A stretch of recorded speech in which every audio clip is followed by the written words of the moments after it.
নমস্কাৰ প্ৰিয় বন্ধু বান্ধৱীসকল, আজি আপোনালোকলৈ লৈ আহিছোঁ অসমৰ মান মৰ্যাদা উচ্চ কৰা তথা অসমৰ সামাজিক, সাংস্কৃতিক, ৰাজনৈতিক, অৰ্থনৈতিক, শিল্প, সাহিত্য, শিক্ষা দিশত বৰঙণি আগবঢ়োৱা মহান ব্যক্তিসকলক কি নামেৰে বা কি উপাধিৰে জনা যায়। প্ৰথমতে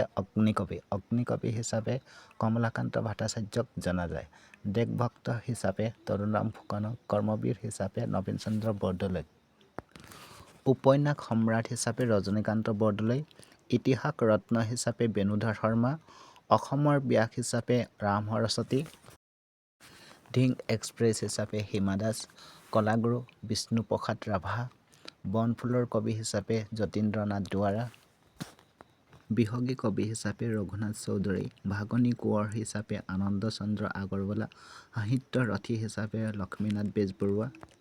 বীৰবালা হিচাপে কনকলতা বৰুৱা, ৰূপকোঁৱৰ হিচাপে জ্যোতিপ্ৰসাদ আগৰৱালা, লৌহ মানৱ হিচাপে বিষ্ণুৰাম মেধি, ৰূপালী কুঁৱৰী আৰদৈ সন্দিকৈ, সৰস্বতী নিৰ্মলপ্ৰভা বৰদলৈ, সুধাকণ্ঠ ড ভূপেন হাজৰিকা,